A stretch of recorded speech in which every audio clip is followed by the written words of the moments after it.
नागपूरमध्ये भोंदू बागेश्वर यांनी जे छत्रपती शिवाजी महाराज यांच्याबद्दल जे खोटा इतिहास महाराष्ट्राला आणि देशाला दाखवण्याचा प्रयत्न केला आहे।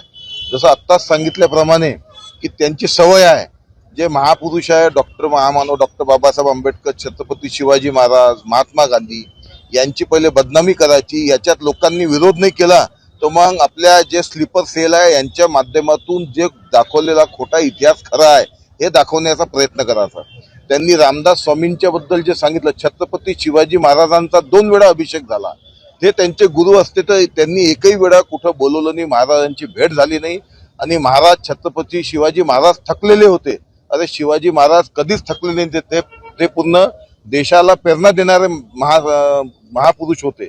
म्हणून हे भोंदू बागेश्वर महाराज याच्यावर गुन्हा दाखल झाला पाहिजे। नागपूरमध्ये भोंदू बागेश्वर यांनी जे छत्रपती शिवाजी महाराज यांच्याबद्दल जे खोटा इतिहास महाराष्ट्राला आणि देशाला दाखवण्याचा प्रयत्न केला आहे। जसं आत्ताच सांगितल्याप्रमाणे की त्यांची सवय आहे, जे महापुरुष आहे डॉक्टर महामानव डॉक्टर बाबासाहेब आंबेडकर, छत्रपती शिवाजी महाराज, महात्मा गांधी यांची पहिले बदनामी करायची। याच्यात लोकांनी विरोध नाही केला तर मग आपल्या जे स्लीपर सेल आहे यांच्या माध्यमातून जे दाखवलेला खोटा इतिहास खरा आहे हे दाखवण्याचा प्रयत्न करायचा।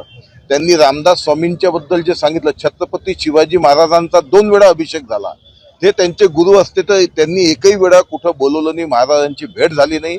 आणि महाराज छत्रपती शिवाजी महाराज थकलेले होते।